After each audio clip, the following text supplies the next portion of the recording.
श्री शिवाय नमस्तुभ्यम। दोस्तों, जैसा कि आप सभी लोग जानते हैं कि 17 दिसंबर 2025 यानी बुधवार को पड़ रही है पौष महीने की कृष्ण पक्ष प्रदोष व्रत।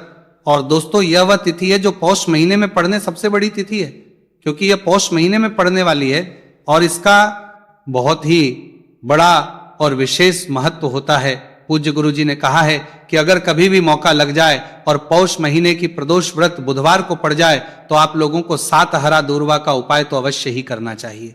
इन दोनों का संयोग बहुत ही कम आता है। इसी के साथ में गुरु जी ने अपनी शिव पुराण कथा में बताया है कि इस दिन आपको 7 दूर्वा का उपाय तो आपको अवश्य ही करना चाहिए, क्योंकि ऐसा दिन पूरे साल में सिर्फ एक ही बार आता है। और दोस्तों, आप सभी लोग जानते हो कि बुधवार का अगर सबसे बड़ा उपाय है तो वह 7 हरा दूर्वा वाला उपाय है। तो दोस्तों, इस बुधवार प्रदोष व्रत के दिन आप लोगों को इस 7 हरा दूर्वा वाला उपाय को जरूर करना है। बहुत सारे लोग होंगे जिन लोगों ने इस उपाय को ना किया हो, मतलब पूरा साल निकल गया, उन्होंने किसी भी दिन इस 7 हरा दूर्वा वाला उपाय को ना किया हो। पर दोस्तों, आपके पास एक आखिरी मौका बचा हुआ है जो कि 17 दिसंबर के दिन है। तो इस दिन आप लोगों को इस वाले उपाय को जरूर कर लेना।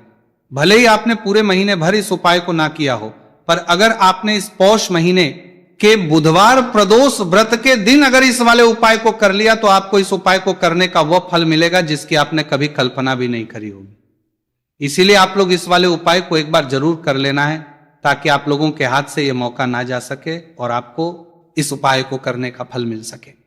दोस्तों, यह उपाय पंडित जी ने अपनी अभी ही शिव महापुराण की कथा में बताया है, जिस उपाय को आज हम आपको बहुत अच्छे से समझाने वाले हैं। इस वीडियो को देखने के बाद इस उपाय को समझने के लिए आपको कोई और वीडियो को देखने की जरूरत नहीं पड़ेगी।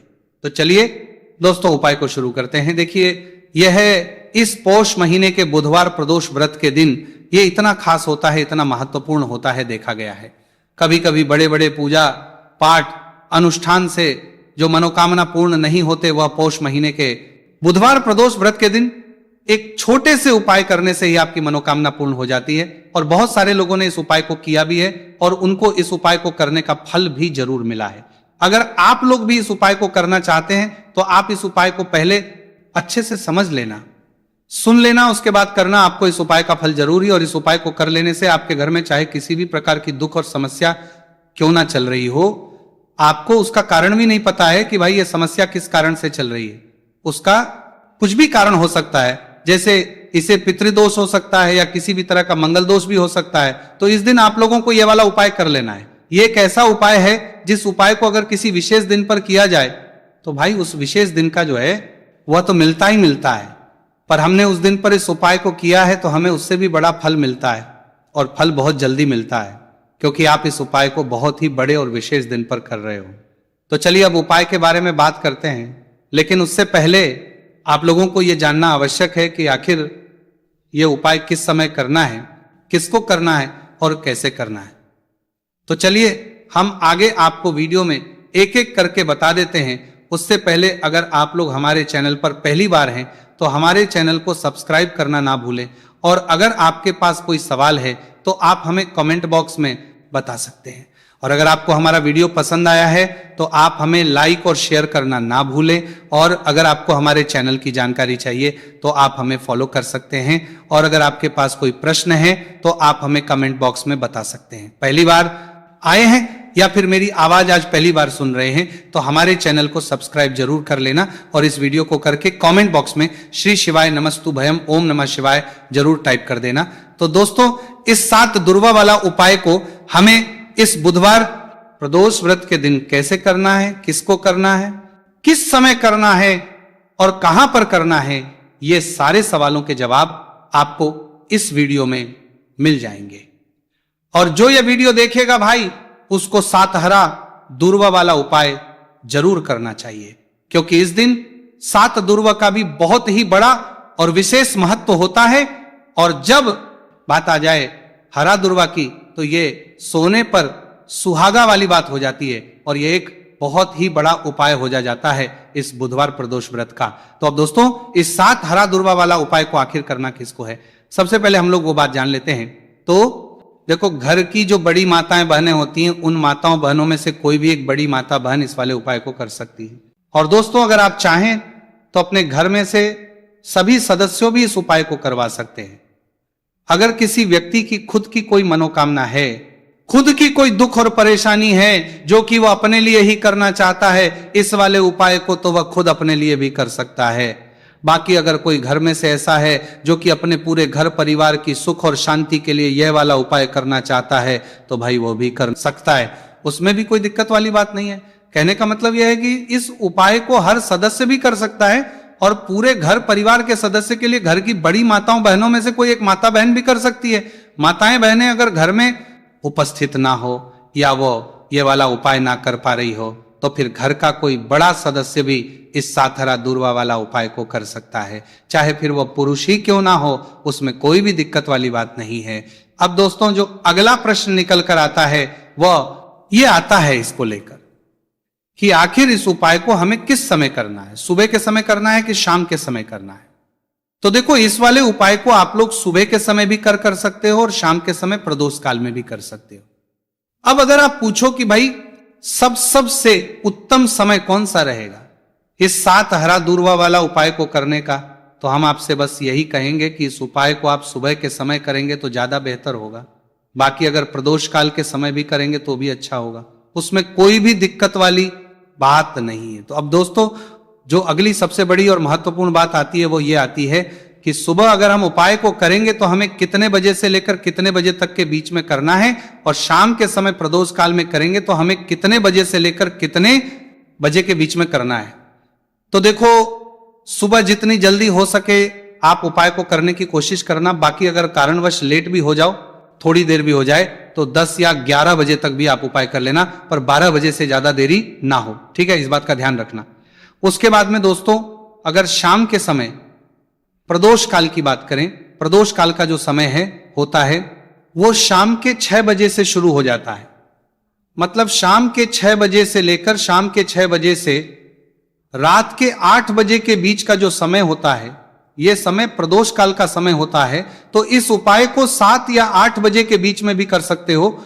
मैं आप कभी भी इस वाले उपाय को कर सकते हो, उसमें कोई भी दिक्कत वाली बात नहीं है। तो पौष का महीना ही है जो आपको धन दौलत पुण्य दोनों ही देने वाला है।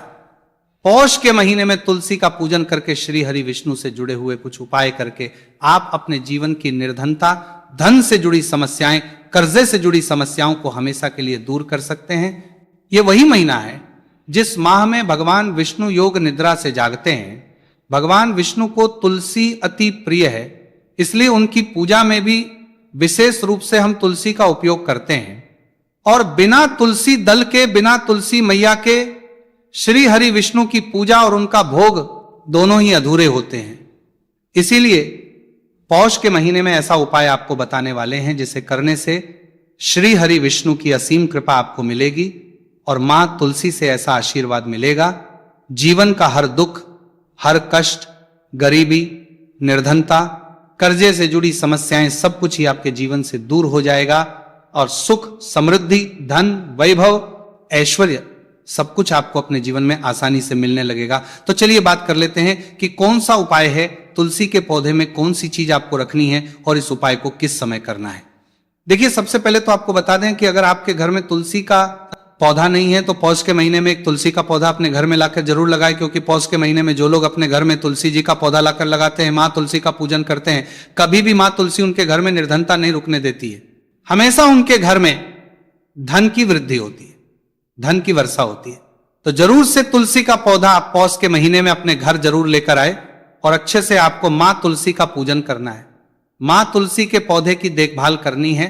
और वो कौन चीज है जो आपको तुलसी के पौधे में पौष के महीने 17 दिसंबर बुधवार प्रदोष व्रत में रखना है, और कैसे यह चीज रखते ही रातों रात आपके जीवन में चमत्कार होगा और आपके भाग्य का भी आपको साथ मिलेगा। तो देखिए इस वीडियो में जितने भी उपाय हम आपको बताएंगे सभी उपाय सरल है। देखो गुरुजी ने कहा है कि बुधवार के दिन आपको 7 हरा दूर्वा वाला उपाय तो अवश्य ही करना चाहिए। वीडियो के अंतिम में आपको उपाय बताया है, आपको करना है। देखो आगे बढ़ने से पहले वीडियो को एक लाइक जरूर करें। देखो सबसे पहला उपाय, यदि आपके जीवन में कर्जा बहुत अधिक है, आपके जीवन में संकट बहुत अधिक रहते हैं, आपके ऊपर बहुत अधिक विपदा आ रही है, बार बार आपको अपने व्यापार में और अपने धन में हानि की थाली देखने को मिल रही है, यानी कि आपको प्रत्येक कार्य में हानि हो रही है, तो आपको ये उपाय करना चाहिए। इस उपाय को करने के लिए आपको दो चीजों की आवश्यकता होगी। सबसे पहले है, आप जानते हो, जो कि भगवान गणेश जी को समर्पित होती है, तो आपको वह हरा दूर्वा की आवश्यकता होगी, साथ ही में 1 लोटा जल की आवश्यकता होगी। और आप जब भी उपाय को करें, जिस दिन भी आपको करें, तो आपको प्रातः कल सुबह वह करना है। इस बात का विशेष रूप से आपको ध्यान रखना है, ठीक है। तो आपको एक हरा दूर्वा लेनी है। अगर आधा हरा दूर्वा भी मिल जाती है तो भी कोई दिक्कत नहीं है, बस आपको हरा दूर्वा है। अगर ज्यादा ना मिले तो उस स्थान पर एक हरा दूर्वा भी ले सकते हैं। हरा दूर्वा आपको आसानी से कहानी पर भी मिल जाएगी। बस याद रखिएगा, शुद्ध दूर्वा, और मतलब उसे शुद्ध करके ही उपयोग में लीजिएगा, है ना। तो आपको करना क्या है, एक हरा दूर्वा या एक से ज्यादा भी हरा दूर्वा आप लोग ले सकते हैं। तो एक हरा दूर्वा अपनी ले लीजिए, एक हरा दूर्वा के साथ में आप 1 लोटा जल ले लीजिए, और इन दोनों ही चीजों को लेकर शिवाजी के मंदिर पहुंच जाइए। जी के मंदिर पहुंचकर सबसे पहले आप शिवाजी के पास में बैठ जाइए। शिवाजी के पास में बैठने के बाद जो शिवाजी की शिवलिंग होगी, शिवलिंग के ऊपर सबसे पहले आपको यह दुर्भाग्य को समर्पित करना है। दुर्भाग्य को कुछ इस प्रकार से समर्पित करना है कि जो दुर्वा की दांडी का मुख होगा वह जलधारी की तरफ हो, जहां से जल नीचे करता है ना। और जो हरा दुर्वा का मिला हुआ भाग होगा वो अपने आप शिवाजी के पीछे की तरफ हो जाएगा, ठीक है।